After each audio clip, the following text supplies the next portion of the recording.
Hi, I'm just going to assume that you can see me, that you can hear me, and I'm going to talk a little bit. My name is Franz Mueller. I am undergraduate advisor in linguistics, professor in the program, and I'm happy to have both of you here. If you're hearing me, hi Fatima, hi Zia. And I think I emailed you, Zia, before about the program.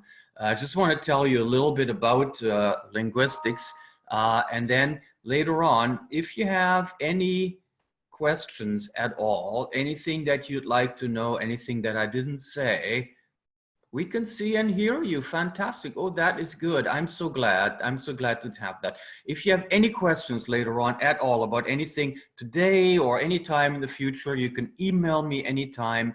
It's fmueller@fullerton.edu. That is my first initial F, Mueller @fullerton.edu. All your professors' emails have that format: their first initial, their last name @fullerton.edu. So I'm fmueller@fullerton.edu. Email me anytime you have an issue, anything you want to know about linguistics, about the program, about what you need to do, what classes to take, how it combines with other programs. Let me know, and we'll try and fix it. Also, if you ever have problems getting into our classes, signing up for classes, if the computer tells you the class is full, email me, let me know, because very oftentimes, if it's one of our classes, I can take care of it. For example, I can ask our staff to get a bigger room for the class, and you know, we've always found a way to get our students in. So let me know if you ever the computer says you can't get into a linguistics class, and we'll fix that. So anyways, to tell you a little bit about linguistics. First of all, as you know, linguistics is the study of language. Generally, we learn how languages works, how language is organized, how people use language in all sorts of different ways, variation in how people use the language. We're interested in how children acquire their languages, their first languages when they're babies, and how that's different from what you and I would need to do when we want to learn a language in a classroom setting outside. We learn about how language changes over time. Really, any and all questions that have to do with language and its workings, the nature of language. That's what we're interested in, and that's what we teach in linguistics. We have a minor and we have a major. And hi, we got Brianna joining us. Hi, Brianna, good to see you. I'm Franz Mueller, undergrad advisor in linguistics, just talking to all of you. And hopefully we can chat. If you have anything on the chat, just let me know, and we'll see to make this work. So anyways, we have a minor and a major. The minor is pretty straightforward. It's 21 units. There's only 3 required classes, and those are Linguistics 106, which people should take first. And then there's Linguistics 351 and 406. These are the only 3 required classes. And then there's 4 elective classes where you can, count any and all Ling classes will count as possible electives. So there's just a lot of choices every semester, and it really depends on, what you would want to take, what you find interesting, and what fits your schedule, and so on. So it's 21 units altogether for the minor. And once you have that, that's really all you need to do. The major is a bit more involved. For one thing, the major has a language requirement. We're asking people who major in linguistics to become reasonably fluent in at least one language. And so we're asking for 2 years, 4 semesters of study in one language or 2 languages, as you like. And you can do that, 4 semesters in a row, or just combine. If you've taken classes elsewhere at a community college, they will all transfer. But 4 semesters beyond high school languages is what we are looking for, what we're asking for. If you already speak another language fluently other than English, we'll actually give you credit for that, and we waive these language courses, so you don't have to take more language courses. You'd have to let me know. I can input a TDA exception for you in the computer system, and that would show your language requirement as waived if you're interested in that. The major itself, beyond the language requirement, has some required classes that everybody has to take, has a bunch of electives where you could choose. You can see the list of required classes in the catalog. There's, depending on how you do it, 5 or 6 of those classes. Really, there's the only class that we ask people take early on is the Linguistics 4 or 6, because that's kind of a survey. It's called descriptive linguistics. It's a prerequisite for some of the other classes, but beyond that, you can combine them in a variety of ways. And I always ask people to leave the historical linguistics, the 430, the requirement with the highest number, to leave that till the end, maybe till when they're a senior, because that's a designated writing requirement. Every major has a designated writing requirement, so it's quite a bit of stuff to write for that. And also it assumes some other things that you learned in other classes. So if you're tempted to take historical linguistics, hold off on that a little bit. It's really interesting, but it's not the first thing you want to do. So there's a bunch of required classes, and you can mix those together with electives. There's actually 18 units, 6 courses of electives in the linguistics major. These could all come from our own Ling classes, or you could have 5 or 4 or 3 from the Ling classes, but at least 2 of them, minimum 2, have to be Ling classes. And then the remaining electives you can take either from Ling or from related areas.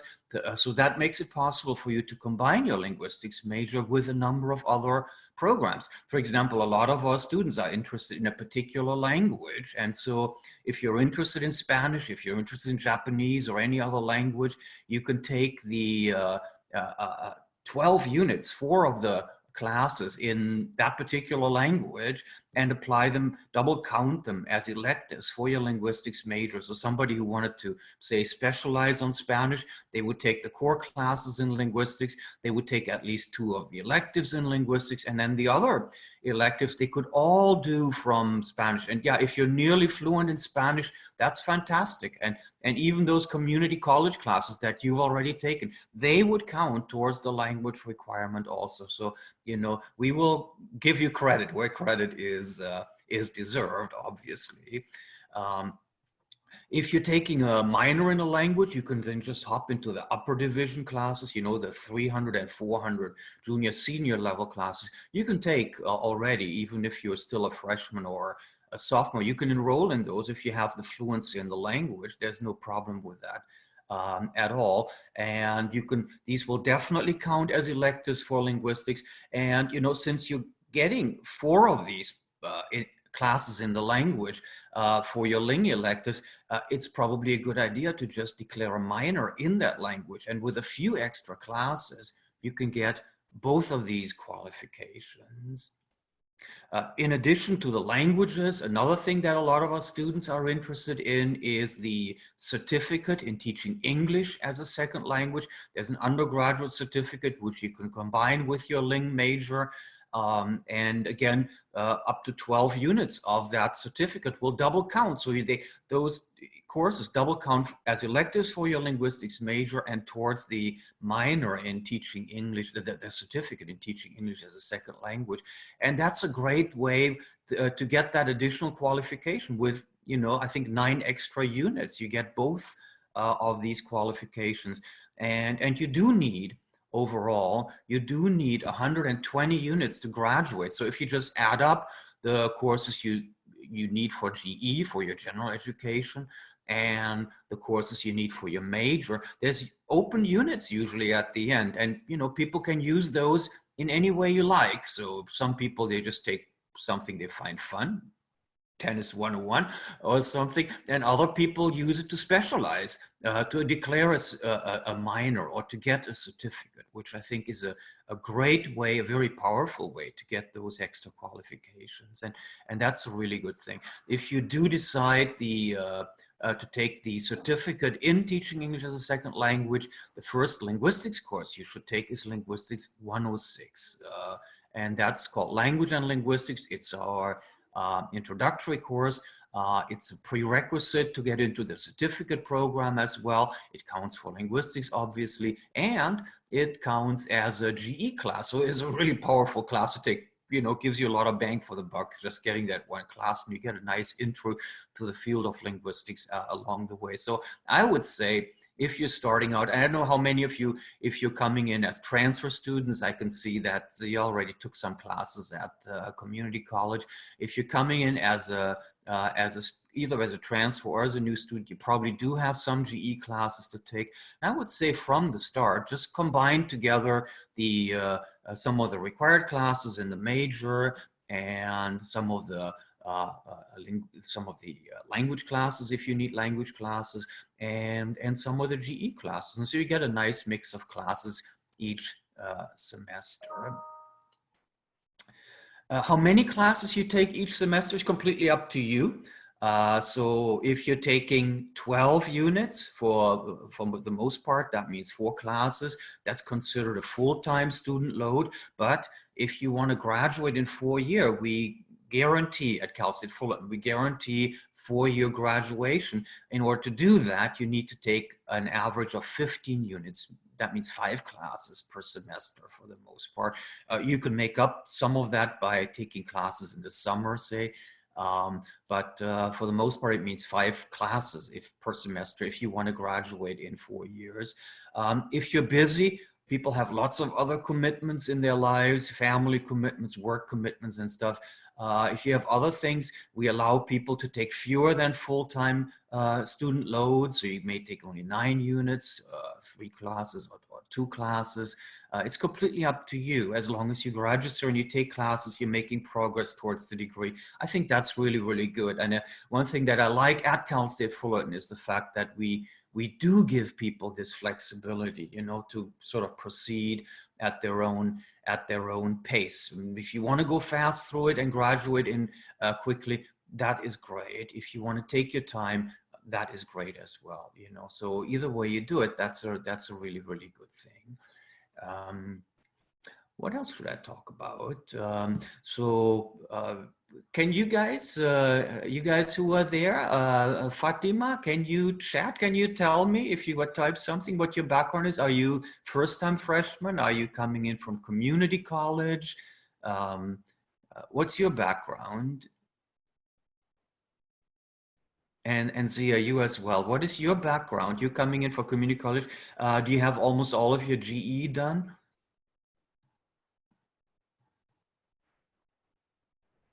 So here's what I would do.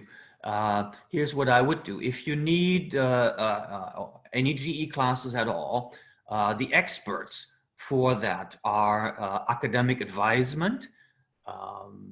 You can find them, their email, master list, acadadvice@fullerton.edu, I think is their email address.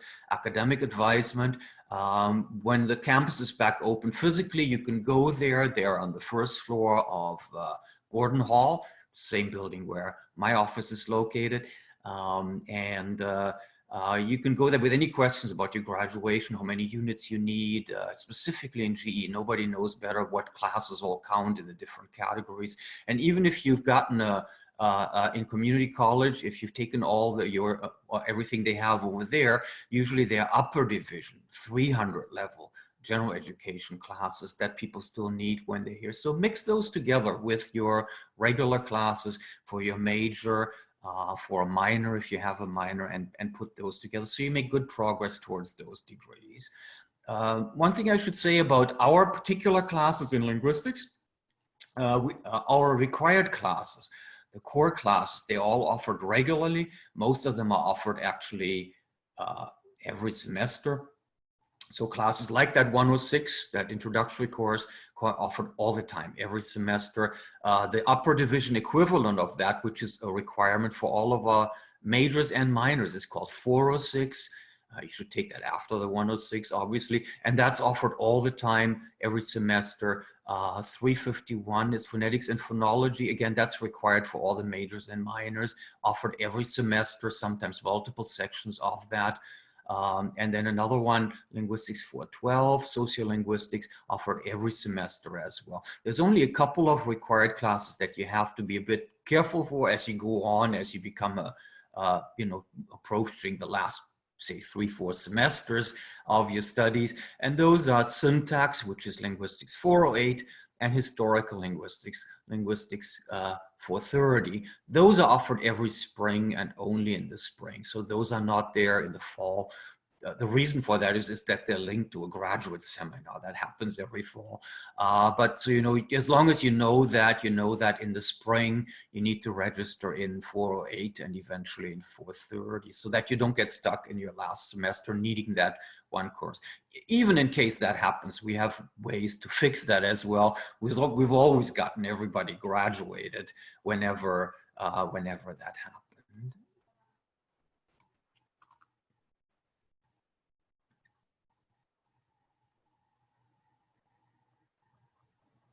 Do you have any questions from me? Anything that I haven't talked about? I think this meeting is being recorded. So what I can do is send all of you a link. You have 7 days to look at that. If you wanted to review it and look at it again, you can. Excuse me. If you have individual questions after that, for one thing, you can go online to the website and look at the catalog and look at the description of the program over there. But even better, anytime you have any questions, any issues, contact me. So hi, Brianna is the Titan ambassador checking in. Good to see you. And Zia says she's a first-time freshman coming into college.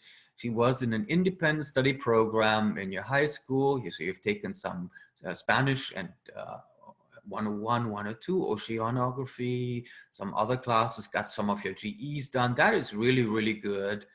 That is good. And so some, personal challenges, which we all have. Like I said, we work with that family commitments and other things people have.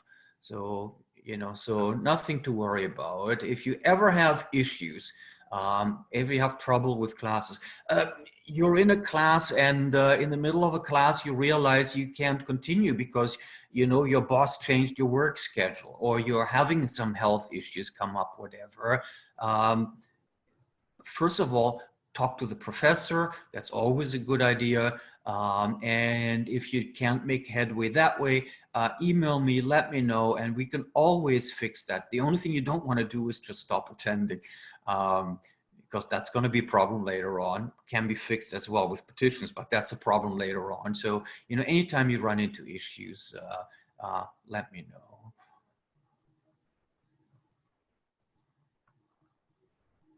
So Zia, I think you're going to be fine. And Zia was going to double major as well, right? Are you still planning on doing that? That's actually really, really good. You were interested in theater, right?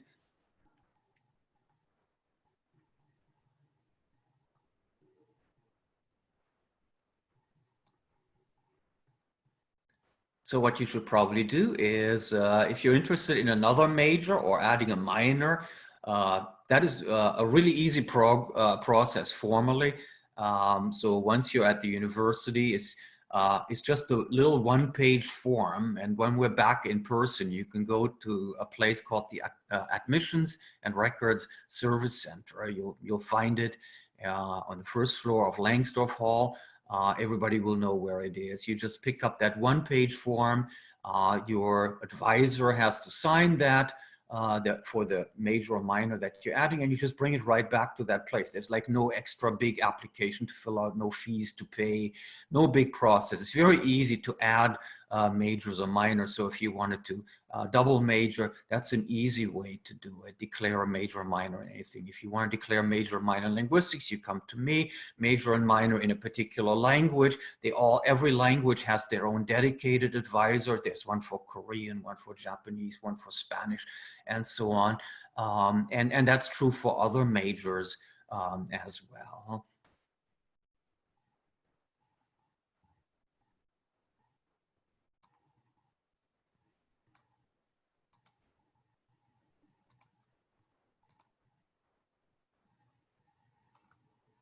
Right. Well, I think if everybody's good, we're just gonna close this up.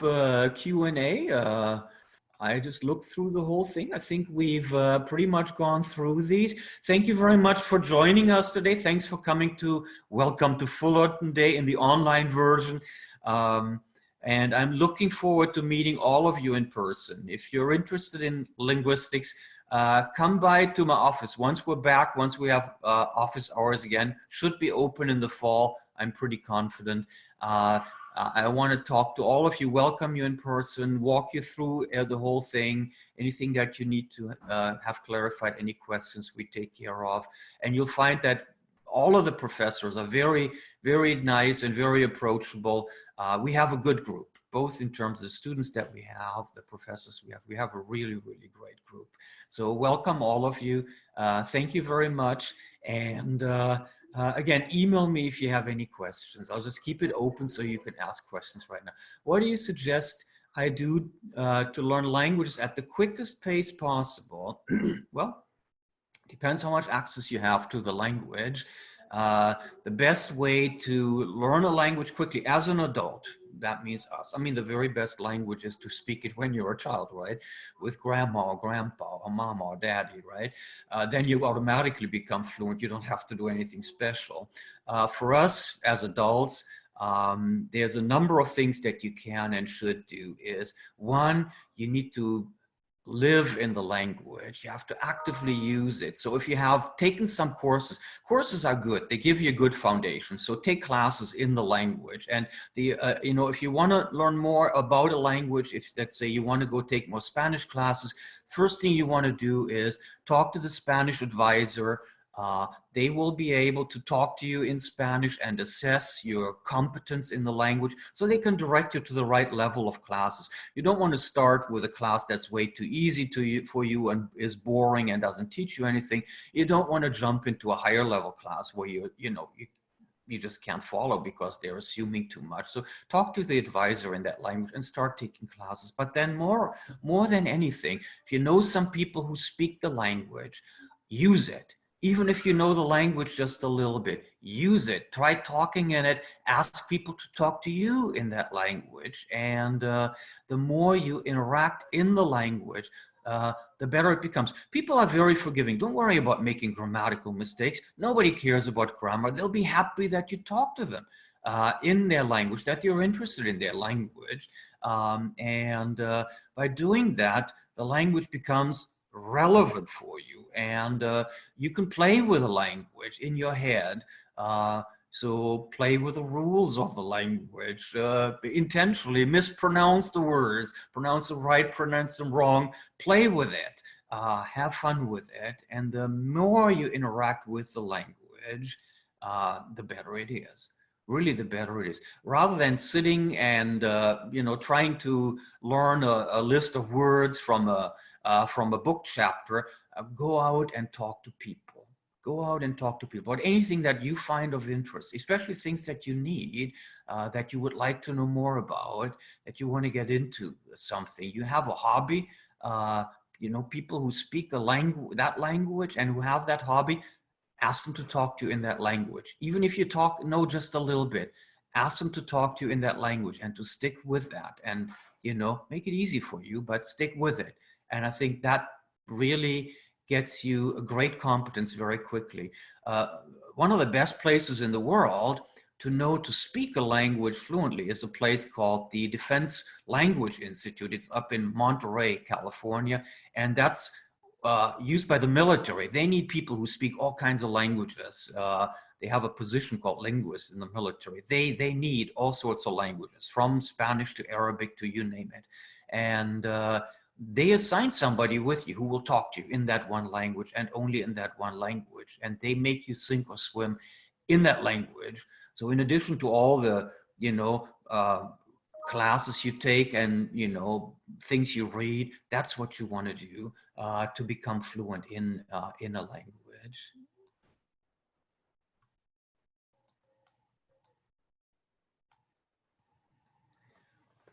If you can, go to a place where everybody speaks the language. With a language like Spanish, that's easy to do. There's a lot of places here in Southern California where you find a lot of Spanish speakers. Go to a market where, you know, Mexican kind of market.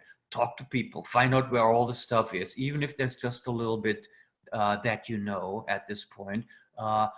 People will not laugh at you. People will find it great that you're interested in their language and in their culture, and interact with you on that level. Unless you go to Paris, they don't like people who are not from Paris.